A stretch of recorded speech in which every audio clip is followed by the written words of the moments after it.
Na Rádio Bandeirantes, AgroMais. AgroMais, Márcio Fernandes, muito boa tarde a você. Assunto sério, agora às 2h mais 6 aqui na nossa frequência, aqui no Bora Brasil, na Rádio Bandeirantes, porque os chineses são grandes importadores não só de proteína, mas de vários produtos de proteína. Então, nem se fala, são os principais importadores do Brasil. Importam carne de porco, carne de boi, carne de frango. Carne de frango, essa carne de frango chegou mesmo com traços de coronavírus lá na China, ô Márcio? Tudo bem, Joel? Boa tarde. Ao vivo, Ana. Boa Tudo tarde. bem? Boa tarde. Vamos contextualizar para o nosso ouvinte. No mês de julho, Joel, o agronegócio representou mais da metade para a China, na verdade, né, de exportação. Nós estamos falando em 34,3% do total das nossas vendas para fora foram para o mercado chinês. E, para ser mais preciso, no mês de julho nós mandamos 51,2% de toda a nossa produção para lá. Estamos falando de proteína? Não, no todo, né? No todo. De tudo que a gente exporta, mais da metade no mês de julho foi do setor. Nós estamos falando de 10 bilhões de reais. E aí, uma outra informação, até para a gente entender um pouquinho do que está acontecendo lá, e aí a gente vai ter, obviamente, a palavra da BPA daqui a pouquinho, com o presidente que já está conosco, o presidente Ricardo Santin. De janeiro a julho de 19 até janeiro e julho de 20, se nós pegarmos esse período, nós aumentamos de exportação de carne de frango para a China em 29%. Então é um mercado demandador, é um mercado comprador e que agora está dizendo que chegou lá asas de frango congeladas com Covid-19. Então vamos entender um pouco melhor, porque a Associação Brasileira de Proteína Animal se posicionou a respeito desse assunto, bem como o MAPA também, o Ministério da Agricultura.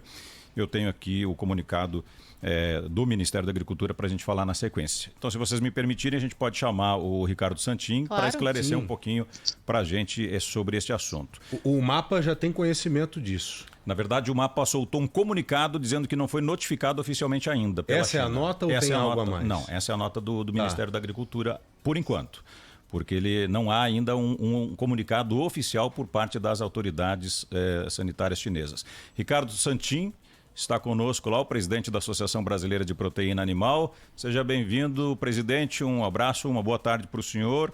Diante de tudo isso que nós vimos e do posicionamento principalmente da BPA, o que o senhor pode dizer para o nosso ouvinte aqui da Rádio Bandeirantes, para o Joel, para a Ana e principalmente para o consumidor que nos ouve nesse momento e que nos escuta? Bom dia, boa tarde, Márcio, boa tarde, Joel, boa tarde, Ana. Oi. É um prazer imenso estar falando com vocês e com os ouvintes da nossa Rádio Bandeirantes. É uma alegria poder mostrar que esse fato decorre muito de um equívoco de interpretação. Na verdade, o que a gente tem hoje é notícia de traços encontrados provavelmente em embalagens. As traduções que foram realizadas do texto feito pela Prefeitura de Shenzhen é de que foi feita uma análise por fora. E a própria OMS, hoje mesmo, agora, acabou de editar uma nota dizendo que a diretora Maria Van Kerkhove, da Organização Mundial de Saúde, diz que não há motivos para se preocupar. E por que isso? Porque a ciência fala, a Embrapa aqui do Brasil, o Albert Einstein, os melhores cientistas do mundo falam que a carne não transmite o coronavírus. E por quê? Porque isso tem uma diferença básica. Coronavírus, como fala o próprio nome, é um vírus. E o vírus precisa estar em um ente vivo.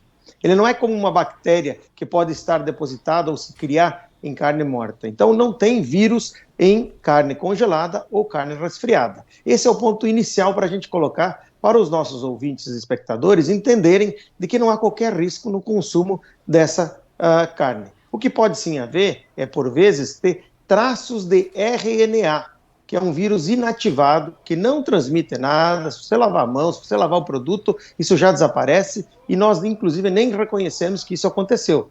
Porque esse produto que sai do Brasil, vai para lá, chegou em Shenzhen, ele foi manipulado. E como é um produto que é interfolhado, a gente chama um pacote que tem várias camadas, ele foi manipulado e pode ter sido até contaminado lá, se foi de fato contaminado. Há ainda um ponto que o Ministério da Agricultura está discutindo. Ele não foi comunicado oficialmente ainda pela China, porque o GAC, que é o equivalente ao Ministério da Agricultura de lá, está fazendo os testes e reanálises para ver se de fato isso aconteceu mesmo. Agora, o Ricardo, daqui para frente, você acha que sofreremos um rigor maior por parte dos chineses, talvez em analisar a nossa carne mesmo, não só a embalagem, mas o conteúdo dessas embalagens?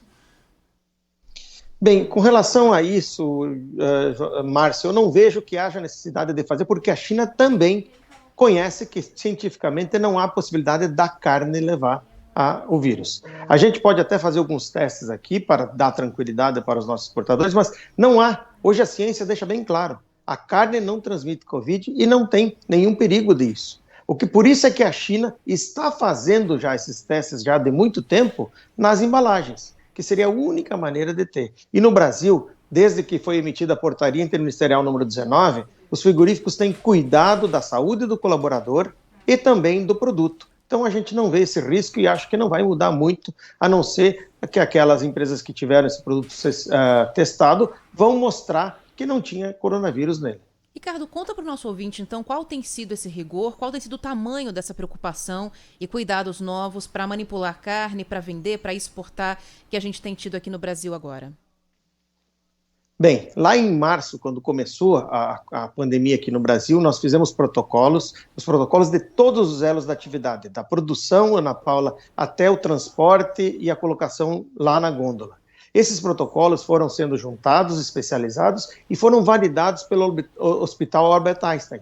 Além disso, veio a portaria interministerial número 19. A gente mede a temperatura dos nossos trabalhadores, a gente afastou todos aqueles que tinham mais de 60 anos de idade, quem tinha comorbidade como diabetes, pressão alta, mulheres grávidas, pessoas com imunodepressão, já foram afastadas antecipadamente. Além disso, se colocou distanciamento dentro das plantas para que não tivesse aglomeração, se dobrou o número de ônibus que levavam as pessoas ao transporte. Hoje ninguém senta um do lado do outro num ônibus de transporte, se deu distanciamento dentro da planta, inclusive em vestiários. Nos refeitórios se colocou aqueles anteparos de acrílico para que não tivesse comunicação. As pessoas estão usando máscaras de pano e face shield para proteção dentro da fábrica e lembrando sempre que isso já era comum cuidar dos produtos. Nós exportamos para mais de 160 países no mundo e o brasileiro sempre comeu a nossa comida sem nenhum problema. Então só se dobrou os cuidados, se aumentou as desinfecções e garantiu que o produto é bom. Ricardo, acho que é importante a gente deixar claro para o nosso ouvinte da Rádio Bandeirantes e quem está acompanhando a gente lá no YouTube também, uma informação ao contrário, ou seja, onde eu quero chegar? Qual é o procedimento, na verdade, medida de prevenção que nós fizemos quando o produto importado chega no nosso país? Ou seja, de que forma que a gente fiscaliza isso também? Porque aquilo que a gente manda lá para fora, eles têm todo um cuidado sanitário com relação a isso. Aquilo que nós importamos como alimento, quais são também os cuidados necessários para a gente consumir algo que efetivamente tenha qualidade e não tenha nenhum tipo de problema, seja ele viral ou bacteriano, por exemplo. E uma outra medida que eu gostaria que você comentasse aqui para o nosso ouvinte é principalmente com relação a essa economia bilateral que nós temos com a China. O Joel aqui lhe perguntou exatamente se isso pode afetar num curto prazo, por exemplo. Eu citei aqui o exemplo de que nós aumentamos em 29% no consolidado aí de janeiro a julho, né, de 19 para 20. Pode haver algum tipo de retaliação por parte dos chineses a partir desse momento? E mais, sabemos que frigoríficos brasileiros, por exemplo, que detectaram em funcionários Covid-19, fecharam as portas por conta própria, exatamente para fazer testes nos funcionários e ter total autonomia e cuidado com a manipulação dos alimentos. Mesmo diante disso tudo que nós estamos falando, que não há transmissão por parte nem da embalagem, nem do alimento comprovadamente.